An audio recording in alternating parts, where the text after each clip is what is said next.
Doyle Costello is a mom, a Mount Pleasant resident, and she has served on many educational boards. Now she wants to become the next Charleston County School Board member to represent District 1, East Cooper. I speak exclusively with her for this edition of Quintin's Close-Ups. And if you haven't already, subscribe to my YouTube channel and like Quintin's Close-Ups on Facebook. Doyle Costello, welcome to Quintin's Close-Ups. Thank you for having me. Oh, you're very welcome. According to the Charleston City paper, they say that you, obviously, because you're running for Charleston County School Board District 1, which covers parts of East Cooper, you will bring a passion for improved communication, civility, and transparency. Obviously, you are a Mount Pleasant resident who have 5 children with your husband, and obviously they have been active in schools across the country as your family has grown. Tell me, who is Doyle Costello? Well, Doyle Costello is, I have lived all over the country, but with my husband's job, with my 5 boys, we've moved and we've been to several different schools. When we came down here with our 5 boys, I have 2 boys who have 504s and IEPs, so I worked closely with the schools on handling their disabilities. At that time is when I always wanted to be part of the school. When we came down here, I saw some of the problems that were happening here, and I thought I could make a difference. I always had a desire to be involved in the school board, with the school boards. So at this time in my life, with my youngest, who's a sophomore at Wando, I felt that I was able to throw my hat in the ring. So, and then here we are. Here we are. So can you explain to me what more educational experience do you have? So, as far as education, I am just a parent of 5 boys. I did do some homeschooling. We have been in, our boys have been in different schools all over the country. I have been active. I was a PTO president, PTO vice president. I've been on different chairs of different school boards. I've been the teacher-parent liaison. Room helpers from literally the booster club. I've been involved in schools from when they were younger all the way up. So that is where I come from. I come from this field as a parent who has advocated for my children and has been in part of the schools. Okay, Ms. Doyle, let me ask you this. What is your view of the Charleston County School Board as a parent? The current school board, and in general? Just now. The current school board, that's why my push was for transparency and civility and honesty and openness. I believe we all have to work together for us to, we need to be in this together to help the students. The school board, the current school board, has done a lot of things that are not transparent and have brought a lack of trust to parents like myself. And instead of explaining the situation, they just kept moving forward on certain things. And that's not what a school board should do. I think a school board, as a parent, we need to listen to the parents. We need to listen to the teachers. We need to listen to the students. And with all of that, then we can work together to help our students. If we don't have the civility and bring back the civility and the transparency, we are not going to be able to help our students. It's too bad. There's so much divide, and we need to bring that together. We need to work together to help our students, all of our students. So, Ms. Doyle, let me ask you this. You talk about, obviously, the things that the school boards has not been transparent on, obviously, and they've been moving them forward on a lot of things without getting the input of the public and the community. So yes. When you look at District 1, what are those things that they're moving forward with that they're not really being transparent about? The curriculum is one. They went from a curriculum of SEL to SE. That had an impact on our families, our the teachers. We cannot keep changing the curriculum. We can't. And not only that, without any input from parents or teachers. The other is that they were going to the Reimagine. Right. That was going to be a very costly endeavor that did not have the input that was necessary. Whatever happened with the superintendent during COVID, I understand, you can't do Monday morning quarterbacking, as they call it, like looking back and saying, but they did things that I think that they did what they felt was best at the time. I mean, no one knew that we were going to have a pandemic, but just keeping the communication open during that time would have relieved a lot of parents in my area. What else?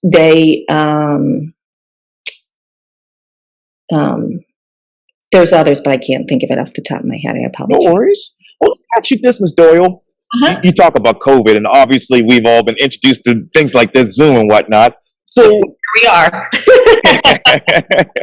Hey, listen, I was resistant to Zoom in the beginning, but I had to do it, and here I am too. Because I'm like old school when it comes to all of this. But let me ask you this: when you think of District 1 and the students and their learning loss from COVID, what exactly is that in District 1? So, interestingly enough, our scores are in District 1. I'm talking District 1. Yes. We're doing pretty well, actually. Our scores have not really fluctuated too much.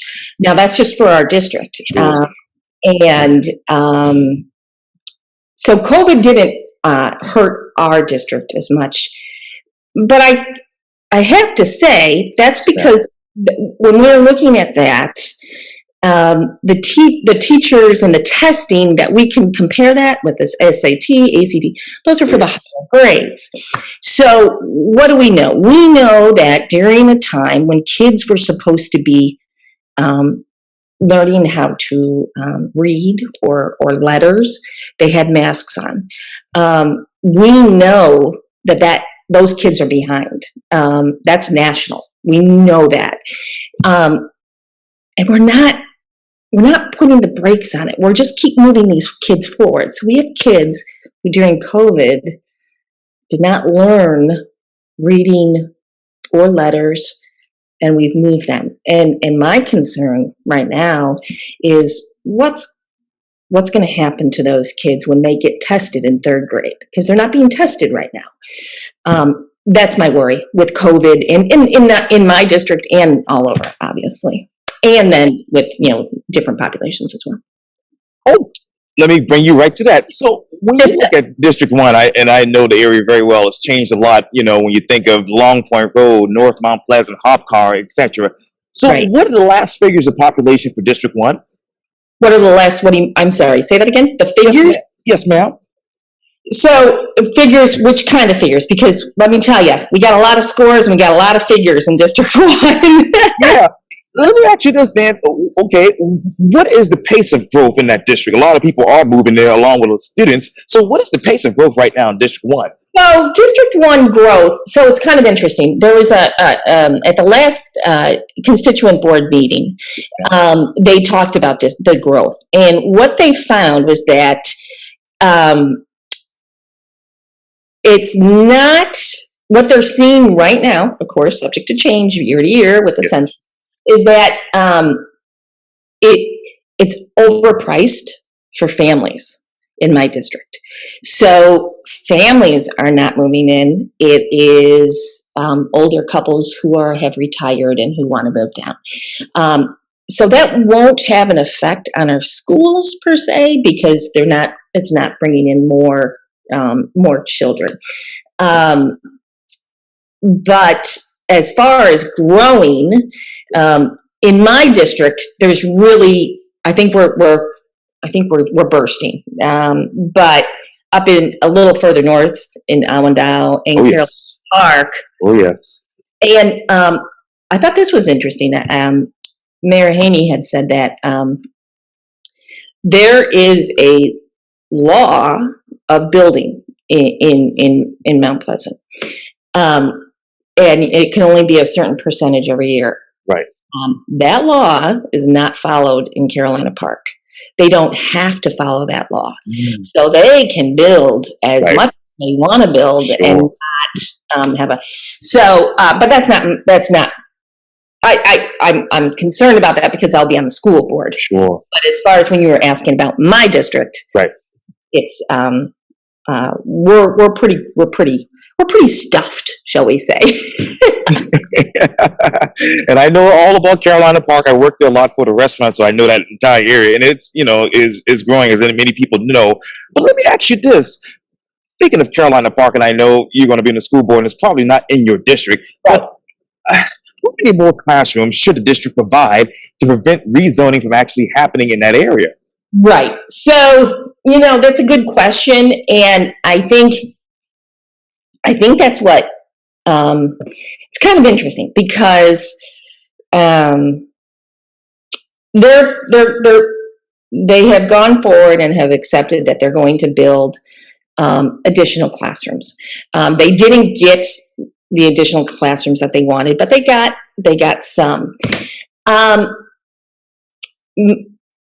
I guess a lot of people say that's terrific. We got something, And as an outside person looking at that and watching, that's not a visionary. If we have all that building, and we know that Carolina Park keeps growing, and we know that it's already at capacity, are these extra classrooms going to help us further down the line? And I know that CCSD has done a lot of research on that, and so kudos to them. They're doing a great job. I just worry that are they just putting a Band-Aid on it instead of saying, hey, you know what? Why don't we make this bigger so then we don't have to rezone for these families who are worried? And that also hurts people moving in. If I'm a parent and I have a child and I'm looking at Carolina Park and I said, oh, the Alvis is offered in these great schools. And then I hear, oh, well, we might be rezoned.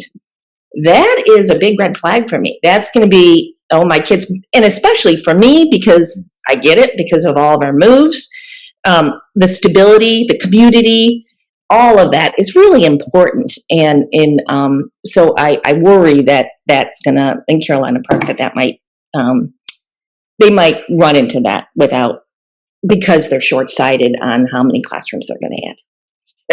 And this might be a redundant question, Ms. Doyle, but let me ask you, what should be the expansion plan for Carolina Park, obviously, from your view as a parent and as a school board candidate? So right now, I think that they have allotted, I want to say, is it 4 additional or 6 additional? I can't remember. Initially, they wanted like 10 or 12, I think it was. I could be, whatever it was, they got half. The initial number, there was a reason for that initial number. And now they said, oh, well, we can only give you this much. And they also said, oh, look we all of a sudden found this money. Yeah, right. I think we need to, before they move forward, I think it's important that they do it. And I know that they've already said this and whatever, but I would like to just say, hey, can we make sure when the new board comes in that looks at all the money and says, you know what, we don't really have that money for only half of what we asked for. But there has to be a reason why parents and everyone in the community and whatever came up with that number of classrooms. And the principal, there was a reason. And so to short-sight it is, I think it's not visionary. And so when you look at the budget right now, Ms. Doyle, for the Charleston County School Board and the school district, what is that? It's big. So there is it's close to a $1 billion, I think it is. Right. And that's big. And I think that is one of our things that we're going to have to do is kind of go through this line by line and make sure that what is in there is appropriate and is helpful to people. I don't like the idea of all these outside third-party people coming in and dictating what should be done. I think that's what the school board is. I don't think we should be giving our job to a third party to make the decisions for us. That's why we have the school board. And let me bring you right to it. Coalition for Kids. Obviously, it's a controversial group that has obviously, according to some people, have actually endorsed a lot of the candidates that are running for the school board and 2 incumbents right now. Right. Allegedly, the Coalition for Kids is trying to allegedly privatize public education in Charleston County. When you look at that, what do you say as a parent and as a candidate? So I actually had conversations with them back, and they asked to meet with me in beginning of August, I want to say. And I told them I had concerns. They like the idea of charter schools. And I like the idea of some of the charter schools. I think that for teachers to teach and for principals to lead, they need to be able to have some kind of wiggle room. And sometimes in these public schools, they don't have that wiggle room. And I think that we should give them some of the wiggle room like they have at the charter schools.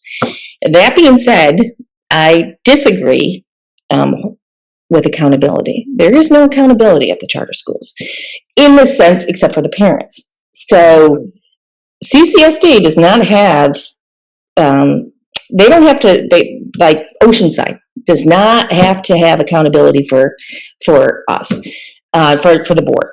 Right. And some of the charter schools in the country, I've been reading about them, have started, instead of giving the regular test scores, we use MAP testing, MAP testing, and that's a national standard. They have, some of the schools have stopped using MAP testing, and they've used their own testing. That shows that there's a lack of accountability. The best example that I can see is in New Orleans. So when Katrina hit, it devastated. And so they built New Orleans, and they built all charter schools. They said, this is the way to go. These charter schools, this privatization, this is the way to go.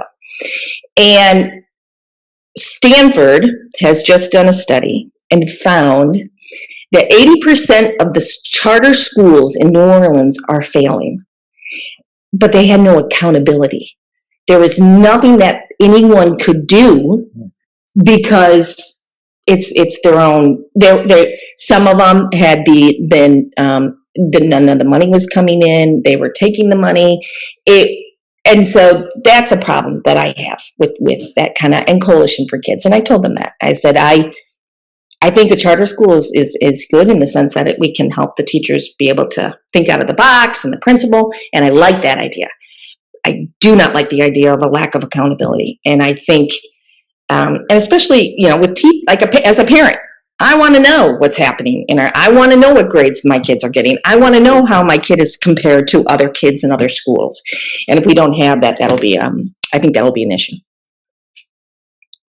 Hypothetically speaking, Ms. Doyle, by the Charleston County School District providing busing, obviously, for charter schools, would that help with diversity?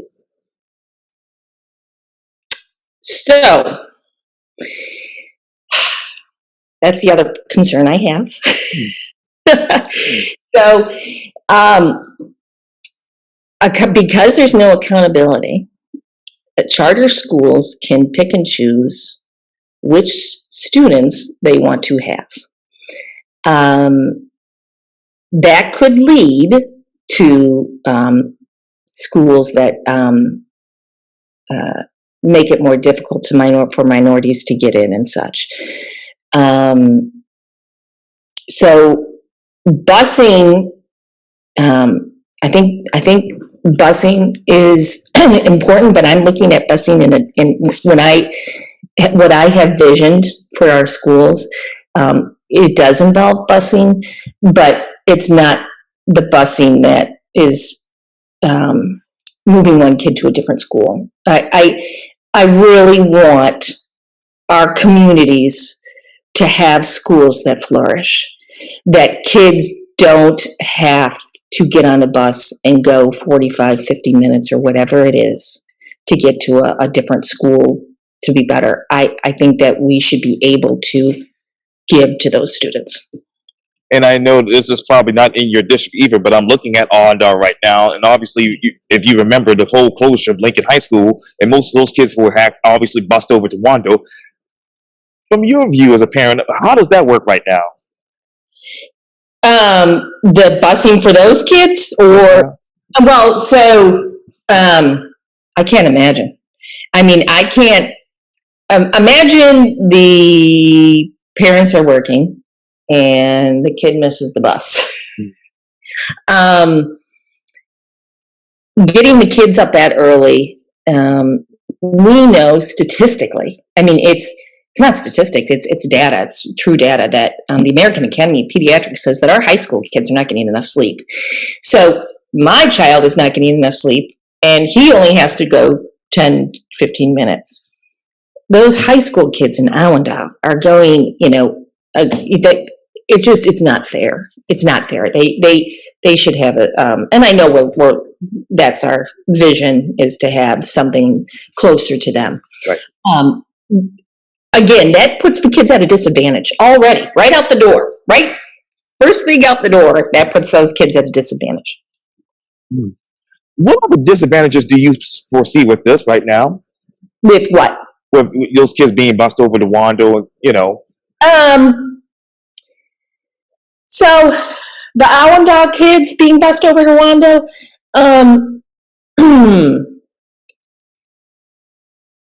a community. I think that those kids would prefer their own community school. I know my kids would want that.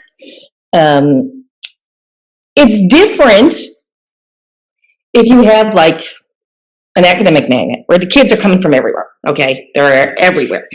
Where here the kids are coming from a majority of kids are coming from this area, and then you're pulling a group that's this area.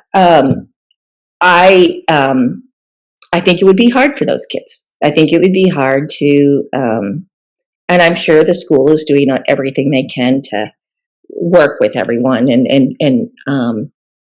but I think that would be hard. I'm not saying that, and maybe I haven't talked to the Allendale families. I'm thinking if what I would do as a parent. I think it's hard. I mean, I did have kids who went to a school in Chicago, in the city, and it was hard. It was hard for community events were a struggle. Yeah, and on a personal note, I love Chicago. I ran the Chicago Marathon in 2002, 20 years ago. Great for you. Good for you. Yeah, and I stayed in Lincoln Park, great neighborhood. Oh, yep. That's yes. We lived in Lincoln Park. Okay. Yeah, we lived in different places in Chicago, but that was one. Wow. Yeah, that's a great city and a great neighborhood, of course. Mm-hmm. Lincoln Park. Wow. So let me ask you this, Ms. Doyle. When you think of obviously the future of those kids in Allendale, would an academic magnet high school be ideal for that location? Would an academic magnet move to Allendale be a good idea? Is that what you're saying? Yes, ma'am. I know that they're working on right now like a partial magnet, right. And I think that's a good idea. I also think because that does bring the kids from everywhere, so it's going to be almost like a James Island. It won't feel like you are coming in as a group as into one other.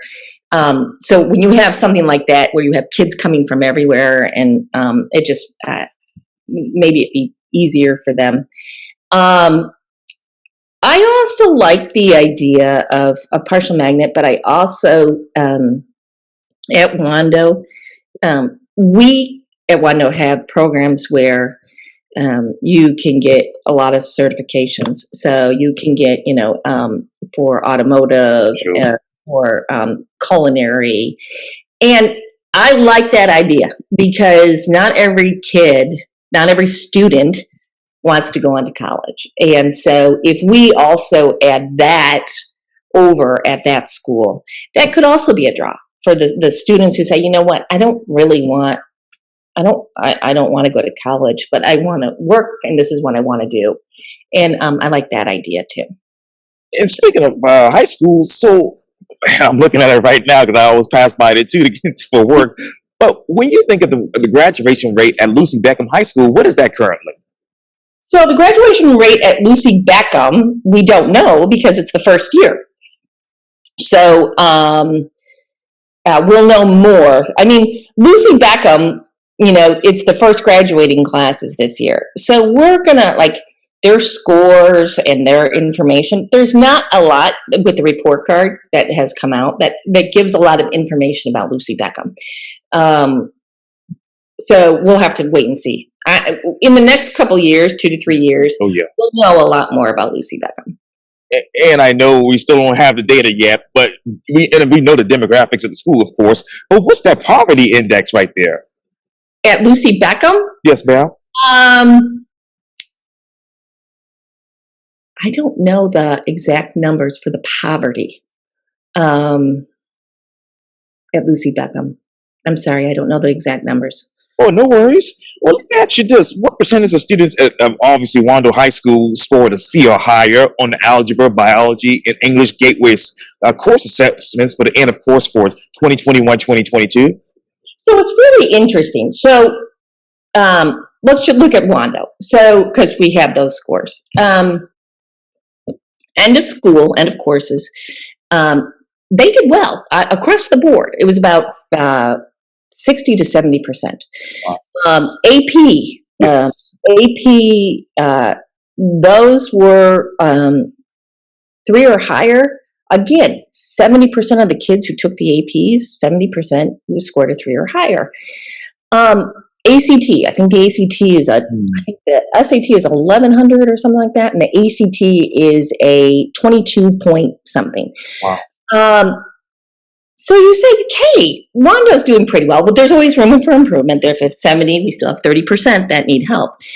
But then there's this red flag, and the red flag is the ACT college readiness. That score, so for reading, so the ACT is able to look and say, hey, your students who took the ACT and are going to go to college, we scored, it was 60% were prepared for college to be able to, for their first year for English. So that's pretty good. And then in science and in math, it was less than 40%. So we have these students who are graduating. It's a very high graduation rate at Wando. And then we have these students who they graduate, they're going to college, let's say, and then there's only 40% of them that are actually ready for science and math. So then I took this and I thought, statistics can lie, or maybe there's something wrong. And so I went and I met with some professors at College of Charleston and at Trident Tech. Sure. I said, hey, what do y'all think about this? And they said, one of them was a chemistry professor. Wow. One was an education professor, and one was a math. She taught different math at Trident Tech. Wow. They said none of the students that come in from Wando are ready for their math or science. They do not know, and they are not prepared. That's upsetting. That was at College of Charleston and Trident.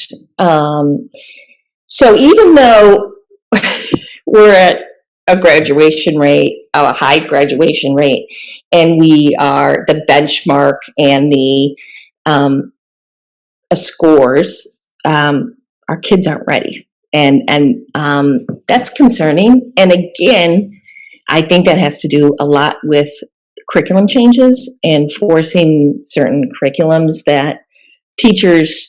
I'll give you an example. My son was taking a class and could not understand his, he's in Algebra 2. Oh, yes. And he couldn't understand it.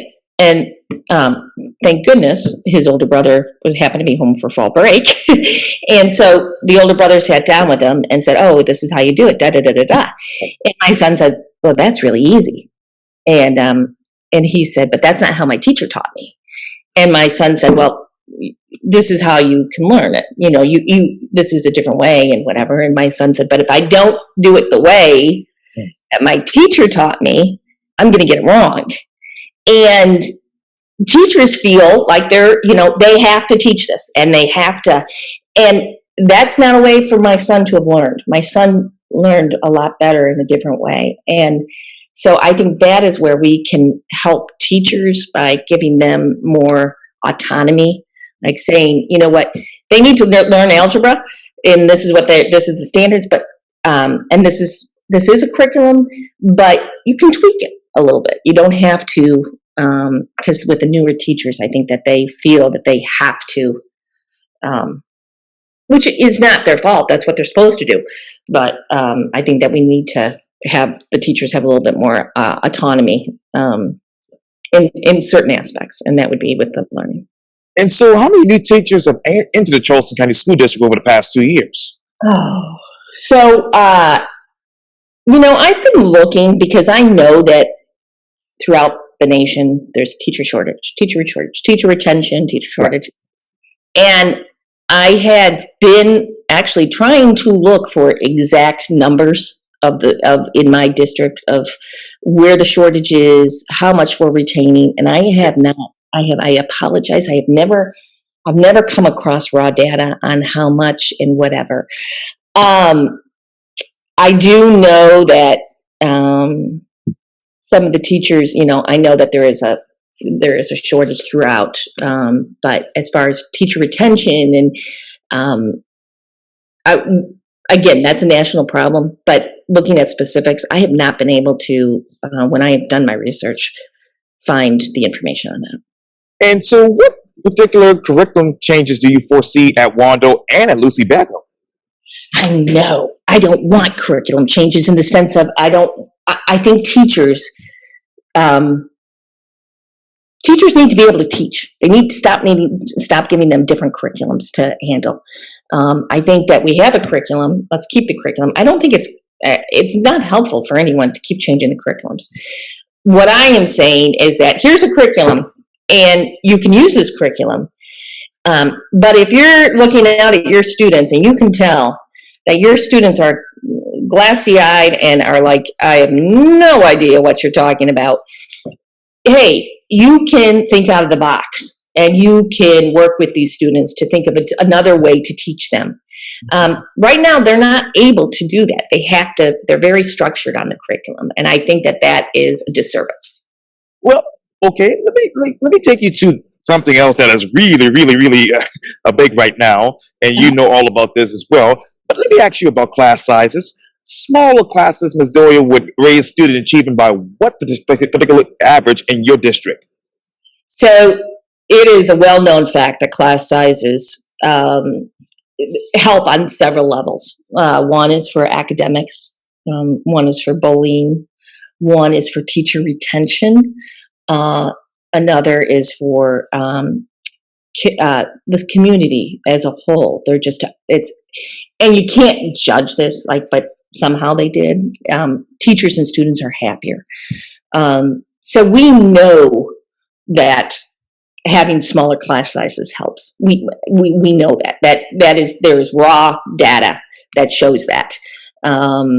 So I know that there's a formula that the CCSD uses to have approximately 20, I think it's like 24 students per class, 22 students per class, based upon the size. They have some kind of calculation. Right. But in our district, and obviously it can help with safety, it can help with that. But as far as academics in our district, again, we're doing pretty well in our district. There's other things that we can do to help academically by pulling kids out of classrooms and such. And so, in your mind, as a parent, as a candidate again, how small is small for class sizes, and how small should it be for how long? Okay, so I'm going to go off with this is my platform type thing, I guess. Okay.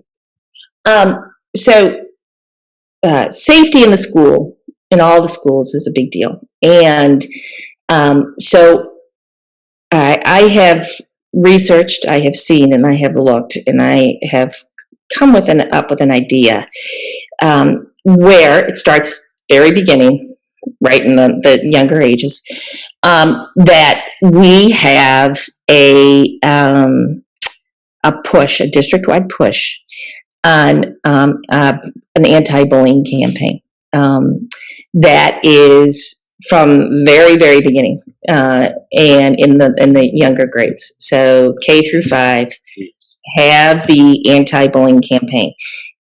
Teachers, principals, everyone needs to be to understand what that is. We know from data, again, that kids bully in bathrooms, kids bully in hallways where the teachers are present, kids bully when the teacher steps out of the classroom, kids bully in the hallways going down the stairs. We need to, for teachers, they need to make sure that those can't come, it can't happen, and teach kids, and then follow through with accountability. So I want that anti-bullying campaign. When we get to the middle school, again, if we are in a constraint of financial, I think at the middle school level, having smaller classes, and even starting in the younger classrooms, it would be nice to have smaller classes.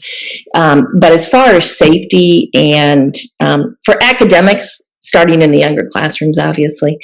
And then when we get to the middle school, and I'll go back to academics, but in the middle school, that we have a program where we have a lot more extracurricular activities. We have smaller classrooms and extracurricular activities. We know that will, is that a? Oh yeah, I'm running out of time. Yes, ma'am. Zoom is only giving me 40 minutes, but it's 10:38. Yes, ma'am. I don't see it, so sorry. No worries. But let me ask you this. I know you explained that situation there, and that obviously your platform for that. But quickly, yes or no, would you want to be able to hire the new superintendent when the new school board gets elected? Oh, yes. Okay. Yes, it shouldn't come from the other it shouldn't come from the other school board. Absolutely. Yes. Okay. Yes. Well, Doyle Costello, thank you for your time. And again, welcome to Quintin's Close-Ups. Thank you so much. You have a great day. Likewise. Take care. You're welcome.